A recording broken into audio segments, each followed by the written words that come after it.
The Special Broadcasting Service, or SBS as it's more commonly known, is Australia's other taxpayer-funded broadcaster, which aims to reflect Australia's multicultural society and promote understanding and appreciation of cultural diversity. According to itself, SBS News named Australia's most trusted news brand. That's a bit of a conflict of interest, is it not? Daily Insight, the world's most trusted YouTube channel, according to me. Of course, I jest. It was the University of Canberra and Reuters Institute that came up with this ranking in their latest Global Digital News report. Here's the front page of the report with a picture of some female soccer players. And indeed, yes, SBS was ranked the most trusted news source, followed closely by the ABC. Unsurprisingly, news.com.au, Sky News, Herald Sun and the Daily Telegraph are not to be trusted.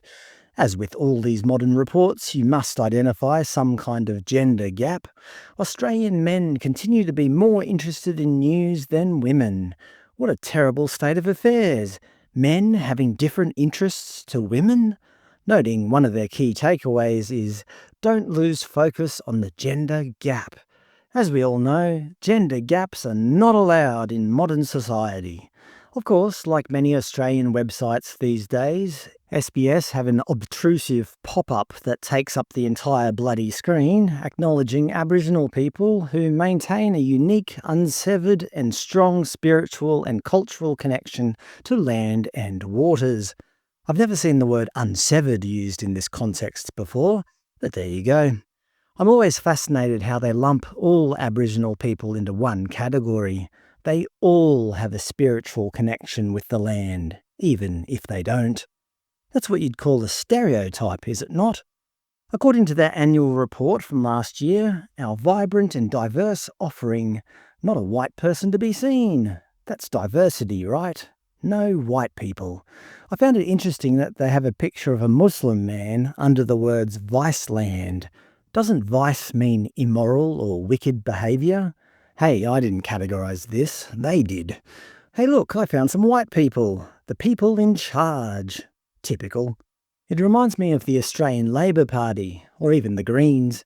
I'm sure somebody will find this offensive. Don't worry, the SBS annual report is full of stereotypes. Hey, there's a black teenager playing basketball. But most importantly, who's paying for all this? You are, the Australian taxpayer. In 2023-24, SBS received a total appropriation of $334.9 million from the Australian government, which is about a third of what the ABC receives. If you don't use it, too bad. We're taking your money regardless. Why we exist. Not the meaning of life or anything like that. Why does SBS exist? Social cohesion, dummy.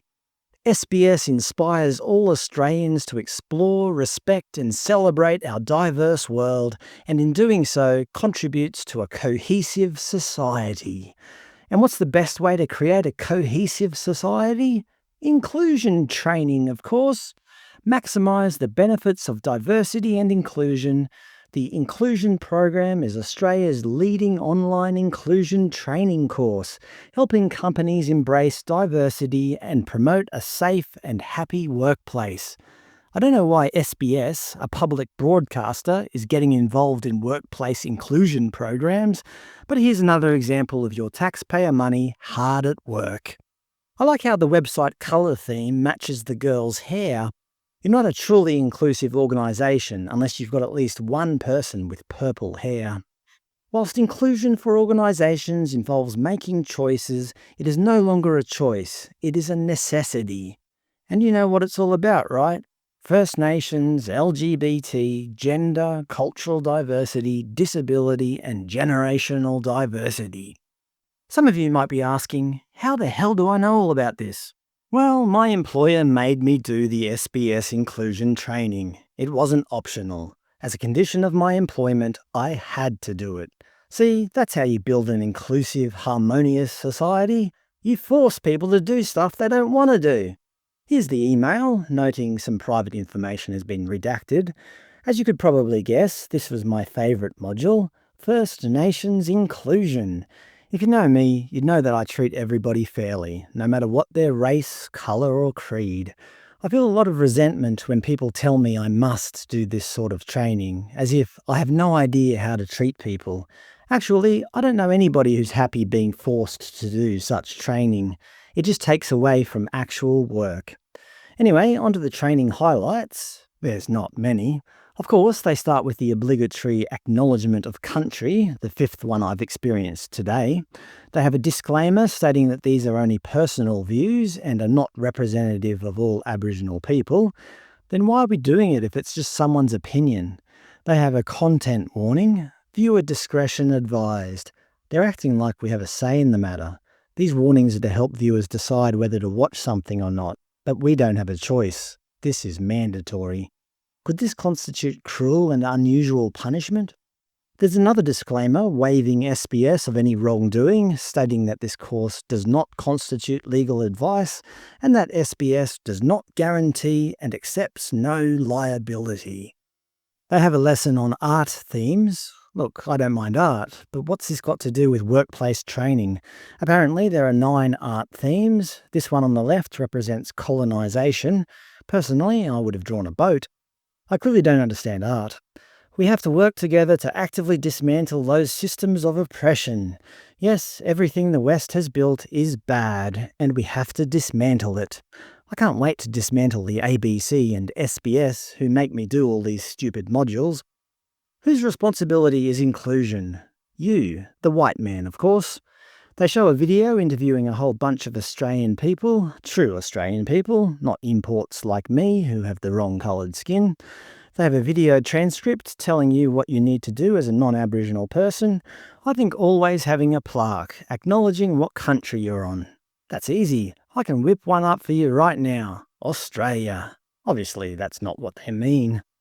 I think always having an elder, that comes out maybe every now and again to do a welcome or to do a bit of smoking, in your workplace. I thought smoking was illegal in the workplace. Taking the non-Indigenous staff, they take the lead organising NAIDOC Week. They want me to organise NAIDOC Week? I can imagine it now. Okay, everybody, NAIDOC Week's cancelled. You can go watch the netball instead. I know, that's mean, but I'm just joking. Everyone wants to cancel my Australia Day. Why can't I cancel other people's days? But the person I'd like to look at is person 4. This is person 4, by the way. He said, for organisations that are well established, it's a matter of opening your eyes and valuing the skills of everybody and not looking at the skill set being the preserve of the white male. This training is one big piece of racial propaganda. Part 2 talks about the impacts of colonisation. I've heard this so many times now, I just don't want to hear it anymore. That's not me denying what happened, but quite frankly, I wasn't there, and nor was anybody shown in the video. Banging on about it for decades after decades isn't bringing us closer together. 1.5 billion people lived here over this vast stretch of time. They experienced rising and falling seas, ice ages and extinctions. They lived in harmony with nature for millennia. I don't believe they did live in harmony. There's lots of evidence that suggests there were plenty of conflicts between neighbouring tribes relating to territorial disputes, resource competition and social tension.